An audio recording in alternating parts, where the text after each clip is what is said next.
लाला टमाटर की कहानी। बाग में रहता लाल टमाटर, सब्जियों में बड़ा सम्राट। कहता मैं हूँ सबसे प्यारा, मेरे जैसा नहीं दोबारा। हरी मिर्च बोली धीरे से, सब्जी बनती सब मिलके। बैंगन ने भी बात बताई, अकेले में स्वाद न आए भाई। रसोई में जब दाल बनी, लाला जी भी उसमें घुली।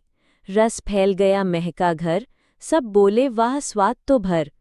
तब समझा वो लाला प्यारा, मिलजुल कर ही है सहारा। मन पर टोपी और रंगीन कपड़े सब्जियों की तरह रखे हों। सब्जी मंडी की चहल पहल का माहौल। दुकानदार, आज सुबह सुबह सब्जी मंडी में खूब रौनक है। आलू, प्याज, टमाटर, मिर्च सब अपनी अपनी जगह बैठे हैं। लेकिन देखो, अभी झगड़ा शुरू होने वाला है। टमाटर खड़ा होकर हाथ फैलाता है। सुनो असली राजा तो मैं हूँ, देखो मेरी लालिमा। दाल, सब्जी, चटनी सब मेरे बिना अधूरे हैं। यहाँ तक कि सॉस भी मेरे नाम पर बिकता है। राजा कौन? सब्जियां चौंकती हैं। आलू खड़ा होकर हंसता है। आलू भाई, जरा सोचो, आप 2 दिन में ही नरम पड़ जाते हो, लेकिन मैं हर जगह काम आता हूँ। मोसे से बिरयानी, असली राजा तो मैं हूँ। प्याज आंसू पोंछते हुए बोलती है, हद हो गई, मेरे बिना तो खाना ही नहीं पकता। मैं ही तड़के में सबसे पहले जाती हूँ। मेरी खुशबू से ही रसोई महकती है। काटो तो आंखों से आंसू भी निकलवा दूं। असली रानी तो मैं हूँ। मिर्ची हाथ कमर पर रखकर अकड़ से बोलती है, अरे वाह, तुम्हें लगता है बिना मिर्ची के खाना बनेगा? मेरी तीखी जलन ही स्वाद बढ़ाती है। मैं ना रहूं तो सब्जी फीकी हो जाएगी। असली महारानी तो मैं हूँ। अब सब मिलकर बहस करने लगते हैं। शोर शराबा। धनिया दादी छड़ी टेकते हुए धीरे।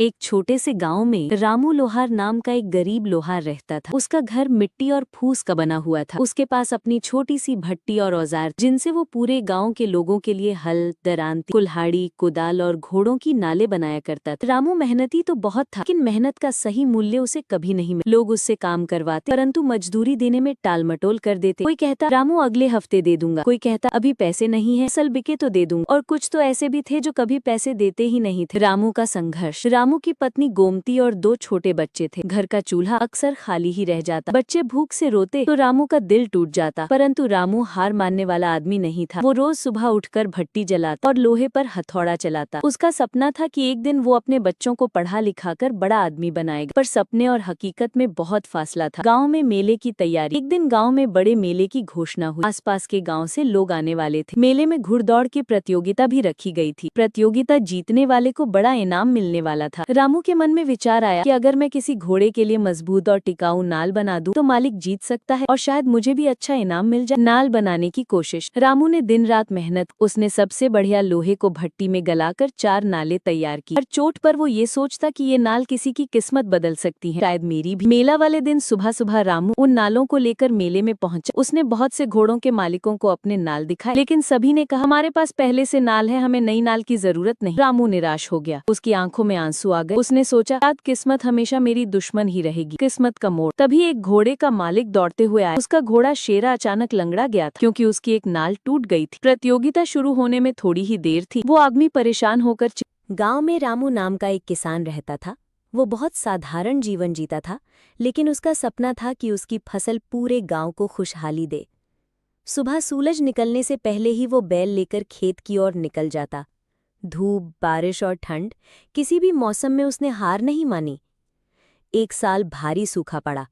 खेतों में पानी नहीं था, बीज सूखने लगे। गांव के लोग हताश हो गए, लेकिन रामू ने हिम्मत नहीं हारी। उसने तालाब खोदने की पहल की और गांव वालों को भी साथ जोड़ा। सबने मिलकर मेहनत की और आखिरकार खेतों में पानी पहुंचा। कुछ महीनों बाद खेतों में हरी भरी फसल लहराने लगी। गांव वाले खुश होकर बोले, रामू भाई, आपकी मेहनत और विश्वास ने हमें बचा लिया। रामू मुस्कुराते हुए बोला, किसान कभी हार नहीं मानता, क्योंकि उसकी मेहनत ही गांव की ताकत होती है। सुनहरीपुर गांव धूप में नहाया हुआ है। हरे भरे खेतों और खुश बच्चों का आश्रय स्थल।